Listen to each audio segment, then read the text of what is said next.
Okay, so let's unpack this.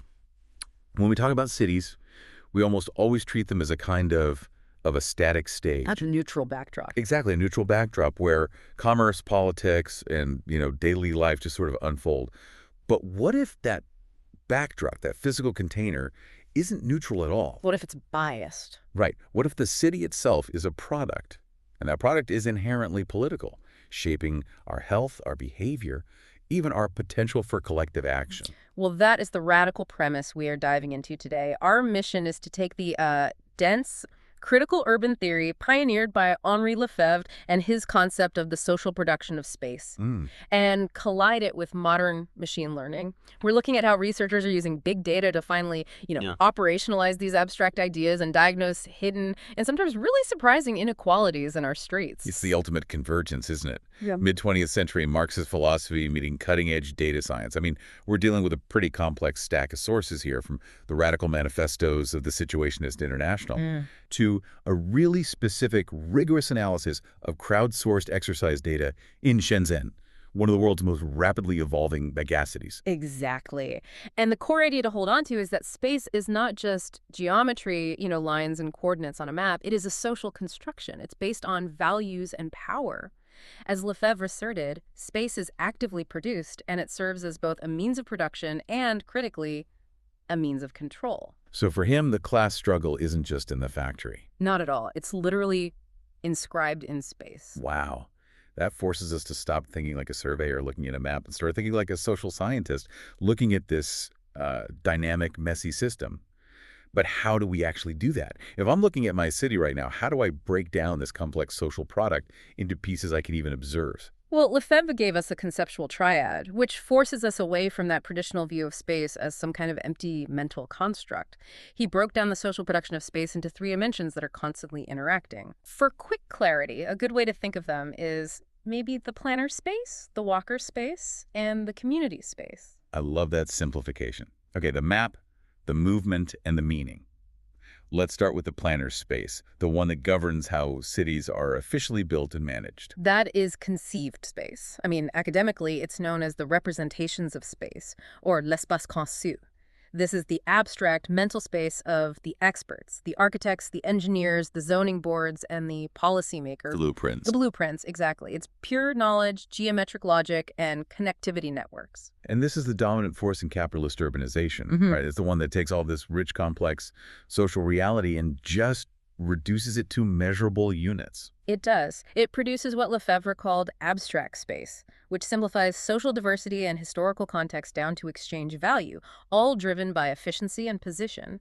It's why one block can often look exactly like another across the country. It's the blueprint trying to exert total control. Okay, so if conceived space is the blueprint, what about our actual sensory experience of moving through the city? That's perceived space, or spatial practice, l'espace perçu. Mhm. This is the physical organization and the everyday sensory experience, how we actually move our habitual paths, the physical form of the city.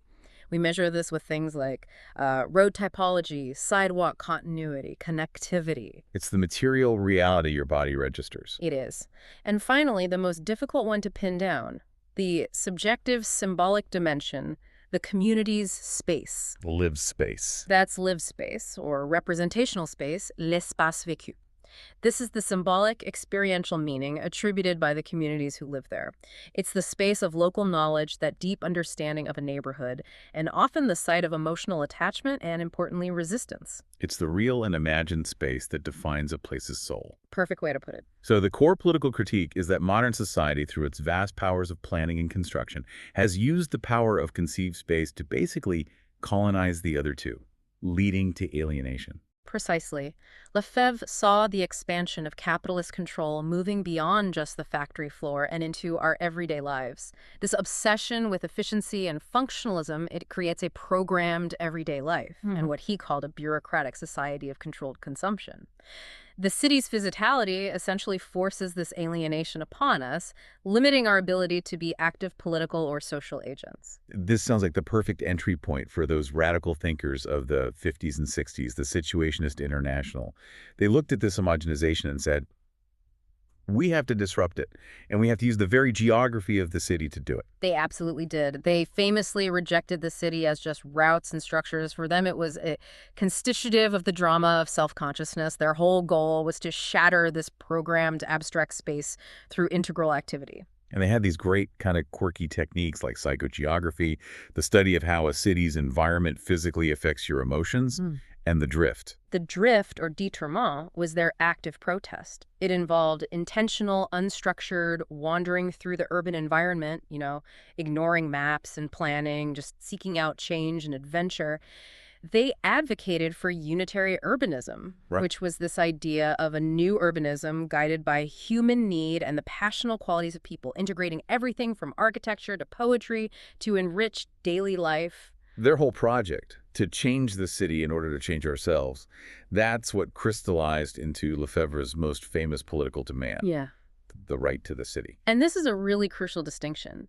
It's not simply the right to access a few amenities. It's described as a cry and a demand for autogestion, for self-management. Self-management. Yes, it's the political intention of the residents to collectively manage the production of urban space themselves. So it's not the right to own a piece of the city like the right to property. It's the right to the oeuvre. Yes, the right to the oeuvre, the collective totality of social relations and activity that makes up a city. It's the collective power to reshape urbanization.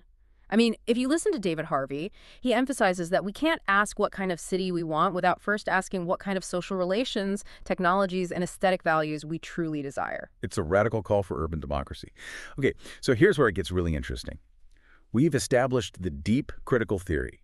Now we pivot to the modern world where we have just terabytes of urban data. The challenge is, how do you take these abstract symbolic concepts of lived space and perceived space and actually operationalize them? That is the methodological breakthrough. Traditional urban research, trying to link environment and public health, it often failed because it used what we call coarse spatial measurements, just measuring simple proximity to a fixed landmark like a park. Right, like, are you within 500 meters of a green space? Exactly, and that misses the continuous, complex, street-level character of the triad. And the goal here in this study is to diagnose deprivation, specifically for everyday physical activity or what they call street-level exercise. Right. Let's look at the Shenzhen study. This is a massive, high-tech megacity known for these dramatic contrasts between new planned zones and older established areas. The researchers systematically integrated multi-source data to act as proxies for the three concepts. So how do they translate the triad into data inputs? What did they use? They used three main data streams. Oh. For conceived space, they used objective infrastructure data, road networks, topological measures like closeness centrality, and macro-level zoning plans. For perceived space, they turned to computer vision analysis of massive street view imagery. Wait, hold on. So they taught an AI model to quantify visual features. Yes, things like vegetation coverage, street furniture, and sidewalk continuity. The machine is literally quantifying the aesthetic and sensory experience of walking down the street. Wow, okay, so it's looking for legibility, comfort, visual coherence. Precisely. And finally, for the hardest concept, lived space, L, they used crowdsourced social media exercise records data showing where people actually stop to exercise or socialize, combined with something called points of interest entropy. POI entropy. It essentially measures the diversity and randomness of local businesses and social spots. It's a proxy for community vibrancy. Got it. Okay, so they trained a machine learning model to predict where exercise activity was high or low, and then used explainable AI SHAP analysis to figure out which spatial dimension was driving the prediction. What did the overall citywide analysis reveal about this hierarchy of control? Well, across the entire city, there was a very clear hierarchy. Conceived space C accounted for the lion's share of explanatory power, a massive 57.0%. See, 7%. Wow. Perceived space P was second at 29.6%. And lived space, L, reflecting that subjective meaning and social experience, was the least influential at 13.4%. That's fascinating and a little disheartening in a way. It basically confirms Lefebvre's suspicion that macro-level planning, the roads, the transportation networks, the grid, it still remains the dominant driver of our movement potential. The planner's vision is still, on a citywide scale, the main dictator of behavior. It confirms that infrastructural affordances, they constrain and condition what is even possible. Sure. Features like having high network closeness centrality, meaning your street is very efficient for travel, were dominant predictors. But if we stop there, We'd miss the crucial utility of the triad, because that balance shifts dramatically when you look at individual neighborhoods. Okay, let's get into that shift. The research categorized segments into 7 deprivation typologies, C only, P only, L only, and combinations, to create a kind of diagnostic language. What did these context-specific findings reveal in Shenzhen's different districts? The results were totally specific to the district's history. So take the older core districts, like Fushun and Luhu. These are dense, mature areas with complex infrastructure. Here, the deprivation was often characterized as L only or PL, perceived plus lived. So the bones are good, the conceived structure is adequate, but the streets are, for lack of a better term, socially dead. The barrier isn't a lack of roads, it's the absence of active social life. They have the structure, but no soul. That's exactly what the data suggests. The issue is a failure of social animation and meaningful use. It confirms that simply having a road or a park doesn't guarantee a healthy, active population if that sense of community is weak. Mm. Now, contrast that with the newer, massive high-tech development areas like Nanshan and Baoan. Right, these are areas famous for their rapid, sometimes kind of sterile development. And here, depredation was dominated by P-only or CP types. Planning might be technically sound, they have wide, efficient roads, but the streets suffer severely from poor perceptual quality. When you say poor perceptual quality, what does that actually feel like to the average person? Are we talking about bad aesthetics or something more fundamental? It's the visual and sensory exhaustion. I mean, think about walking through a vast glass corporate park in the middle of summer. The roads are perfect, the zoning is efficient, but there's no shade, the sidewalks are too narrow for comfort, and the building facades are often visually overwhelming. Or just completely blank and repetitive? Exactly. The computer vision analysis confirms low vegetation and high visual fragmentation. Your body just registers uncomfortable and you stop exercising, even if the road geometry is technically perfect. So it's the difference between a place that is efficient and a place that is comfortable. Precisely. And comfort is a political question, too. Finally, the peripheral new towns, like Guangming and Pingshan, they showed the lowest complexity. Activity there was overwhelmingly determined by macro-level zoning and road features. Live space had almost no measurable impact. So they are planned but not yet truly inhabited. They reflect an absence of the social history you need to generate lived space. That phrase captures it perfectly. The streets are physically connected, but they're socially and perceptually underdeveloped. Lived space interventions here had near zero impact in the simulations because that essential ingredient of shared social history, it hasn't been allowed to ferment yet. This makes the resulting actionable insights incredibly useful for actual urban planners. It shows that the optimal intervention is completely place-sensitive and dimension-aware. That's the prescriptive power of this model. In those mature, lived space-deprived areas like Fusion, dual interventions targeting conceived refinement plus social animation, C plus L, yielded the best gains.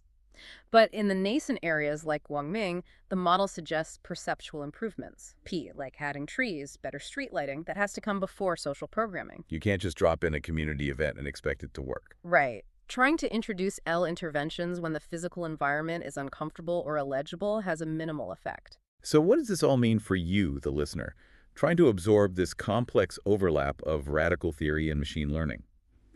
It means that inequality in the city is far more nuanced than just a simple lack of infrastructure or poor geometry. It means urban design is fundamentally a public health right. The spatial logic of deprivation is complex.